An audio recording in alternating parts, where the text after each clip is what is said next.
Fox News host Laura Ingraham is apologizing for a tweet she sent going after Parkland massacre survivor and high school student David Hogg.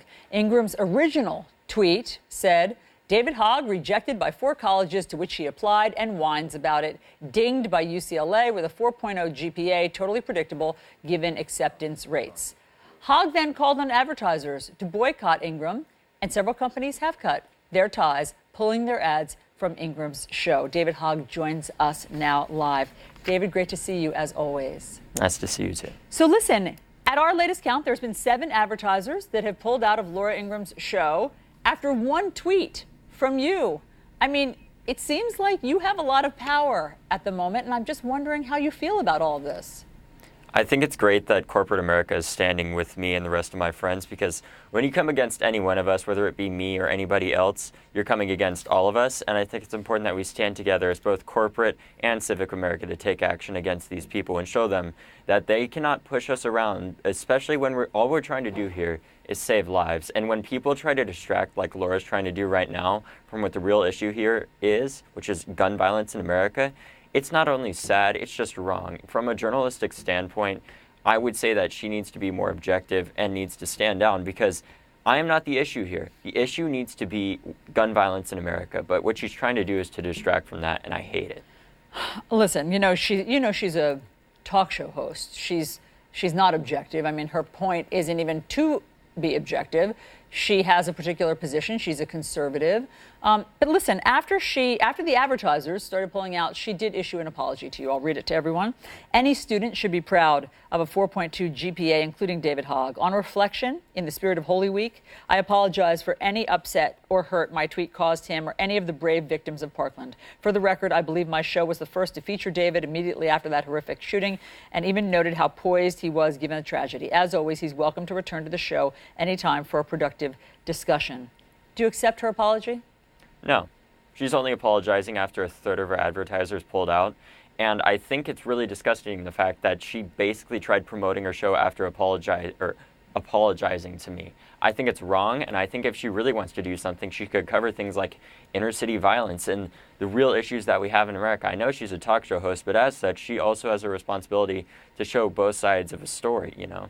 Look, I mean, you and I both know how much vilification there's been during this entire tragedy. I mean, frankly, on both sides. You and your friends have been in the middle of this media maelstrom. I mean, you guys have been targeted by right-wing, websites and cable news hosts, and I don't know how you're coping through all of this. I mean, honestly, it's most of the time for us, when I see things on Twitter of people comparing me to Hitler or calling us a communist, it's been like about 5.5 weeks now since this massacre, and it's insane because it's literally only been 5.5 weeks, and the fact that they're going after us personally shows that what we're doing is working. We have them scared, and now we have to go even harder, because this is when it really starts to matter, is when these people try going against us, because I want people to understand, we're not trying to take your guns. We're not against the Second Amendment. We don't want to repeal the Second Amendment.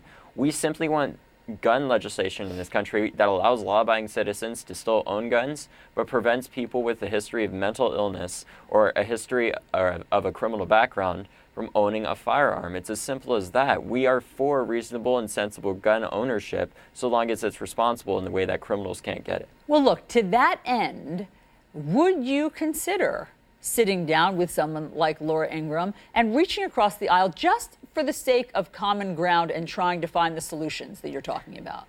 See, I would like to do that, but first I would need her to be more objective in the way that she talks about us. Because if you look at any time that she talks about us on her talk show, she speaks only to her audience, which is kind of what a talk show host does. But what she does most of the time is she's like, oh, this leftist group is trying to take all your... She gets this really threatening tone about us that we don't have.